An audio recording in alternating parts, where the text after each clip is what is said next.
Good morning. So, our location today is Alta Veranda de Tibig dito sa Silang, Cavite.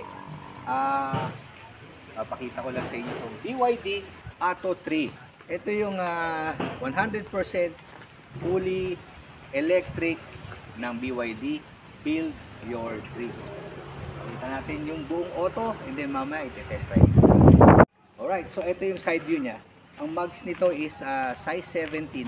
Nga pala, according dun sa aking son-in-law, sa kanya tong auto na to, na si Carl. O Carl, congratulations ha.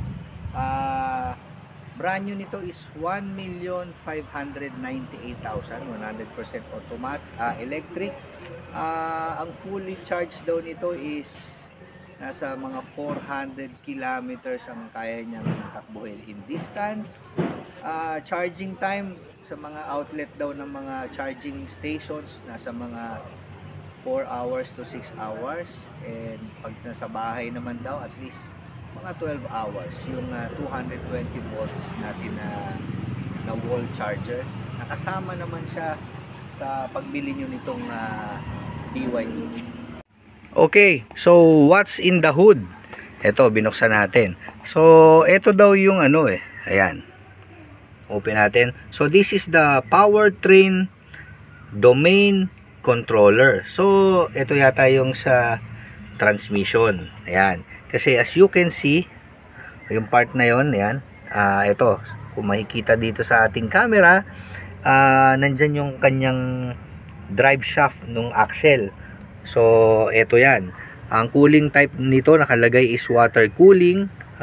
Meron siyang, ito yung reservoir niya, ayan. And then meron din siyang battery. Hindi ko lang alam, baka isa to sa start up nung parang sa starter, pero syempre electric, di ba? So may battery lang siya diyan. So ito, hindi ko pa masyadong alam kung ano to. Siguro kasama to yung components nitong powertrain. Alright, and then nakita ko din yung aircon niya, ito. So ito yung condenser, yan yung blower niya for the air conditioning, kasi ang makina, ang electric nito, ang mga battery is located daw under sa ilalim ng sasakyan, under the seat. And then according to BYD, ano daw siya, very well sealed. So kahit na medyo mapadaan tayo sa konting baha, hindi daw papasukin ng battery. Keyless din to. Sa doors, meron din siyang open and close, pero ito wala na siyang slot. Dito naman kailangan mo lang daw tapakan, i-depress ang preno, and then yung start stop button niya nandito sa may shift lever. So pindutin lang daw ng isang beses,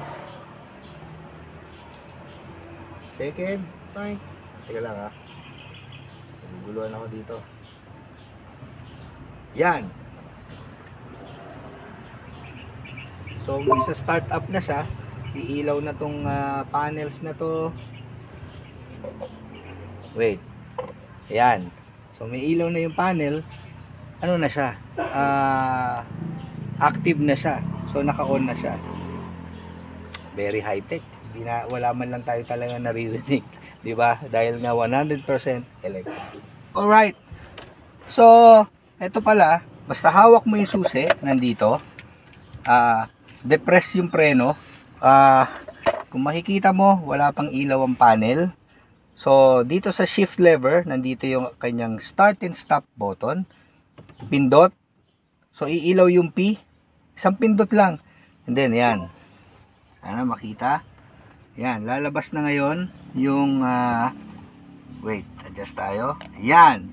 So lumabas na. Ngayon, naka-start na yan. Umaandar na siya. Pwede ka na mag-drive. Hindi mo na kailangan i-warm up. Kasi dire-diretso, na siya. Good to go dahil nga electric. Dito naman sa panel, makikita yung mileage na pwede mo pang takbuhin is 313 kilometers as of the moment. 76% battery. Ito yung napakaganda niyang screen. Ngayon ito, nakakatuwa tong shift lever. Hindi mo na kailangan i-depress yung park button. Basta press mo lang daw tong button dito sa left. And then, forward, reverse. So, mag-open yung reverse camera niya. So, dito naman, mag-i-indicate na sa panel is reverse. Naka-eco mode siya ngayon. And then, mawawala na yung ilaw ng park. Pag sa drive naman, press. And then, down. Dalawa. So, mapupunta siya sa drive and you can drive. Maririnig nyo, wala. Wala talaga siyang tunog. So, park. Pindutin na lang pala itong parking brake. Ayan. Yun pala. Sorry. Para mapunta siya sa park, pipindutin mo na lang yung P. So, hindi mo na siya kailangan itulak kasi yung pinaka-upper portion niya na tinulak mo pataas, yung reverse. So, pag magpa-park ka pala, letter P na lang. So, yan lang. Tapos, aircon niya is somewhere dito. Ito. Ito yata yung aircon. Ayan, oh. Yung mga blower, auto off, auto. Tapos, yan. Open na yung aircon. Yan. Yan, may maririnig kayo ng konti, no? Tapos, dito, makikita nyo yung flow. Kung saan pumupunta. Meron, ito, diretso lang. So, 18 degrees, may settings din siya. Pwede 19, 20. So, very, talagang lahat. Parang electric control, saka walang analog.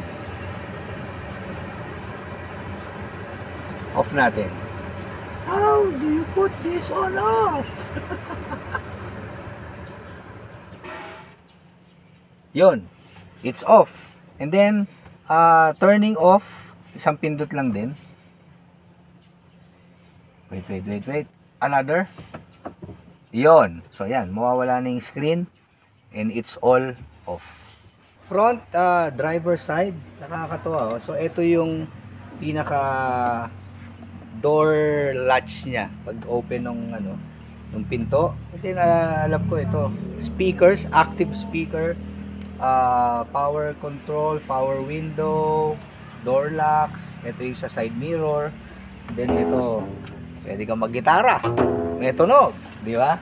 So, design ng BYD, power seats, and dito, wait, yan, ito daw design na to, sabi ni Carl, no? Pagkasabi sa kanya ng BYD is parang ocean, then sumalalim, something like that. Anyway, yan yung design. Ito yung aircon louvers, diba? Maganda. Power steering wheel, leather. Ganda siya. And then leather din tong upuan. Kita natin on this side. Yan. So yung upuan, leather. Ang ganda ng may red stitches, blue. Saka yung kulay nito, ang ganda, hindi siya puti. Hindi ko lang alam kung anong tawag. So maganda yung kulay. Power seats, di ba? Airbags, kompleto. So, I think maganda tong auto na to. Ang kailangan lang natin malaman dito talaga sa electric is kung saan tayo pwede mag-charge. Kung mag-out of town, 400 kilometers ng range, pero lagi tayo may dalang socket. Pero kailangan din natin malaman kung mag-uubra ba siya sa standard na outlet sa mga bahay or kung saan man tayong hotel pumunta out of town at mawalan tayo ng charge or maloba tayo ng konti. Yan yung kailangan nating i-testing sa susunod pag nag-long ride. Side view, rear side view. Di ba napakaganda ng pagkakakurba ng body niya. Small SUV. Ganda talaga ng kulay. Tapos meron na rin siyang built-in na spoiler, yung ilaw, continuous na BYD Tech nakalagay. So, ganda. And then, ito yung complete view ng yan. Yan. So, ito yung likod niya. Build your dreams. Nakalagay. EV. So, electric vehicle. Ito yung pinaka-model niya. BYD Atto 3. Tapos, pag open, marami lang gamit kasi congratulations. May anak also, Carl. And then yung anak kong si Doc Trish, pareho silang doktor. Yung mga gamit, yung mga alak pa kami. Yan, pantoma, maraming kami panlasin. So ito yung trunk niya, trunk space. Sakto lang for a parang mini SUV to. Pero maganda. Matitesting din namin to sa long ride. Carl! Nandito si Carl nasa likod. Di ba sabi mo umorder ka nung parang charging kit na kasama? May kasama po from Casa talaga na wall charger. Okay. I-install sa bahay. Pero for now, ano pa nadating pala yung supply galing China So may Pero- kasamang wall charger, for installation sa bahay. Yun yung fast charger na 7 kilowatts. 7 kilowatts na fast charger. So kaya niya full charge from 0 to 100 in mga 6 to 8 hours po. 0 to 100. Okay. Pero paano kaya yung pag mag-charge ka sa out of town? Kapag out of town, may mga ibang malls and gas stations nagkakaroon na ng fast charger din. Ganon din yung speed niya, 7 kilowatts. So kailangan pala yan,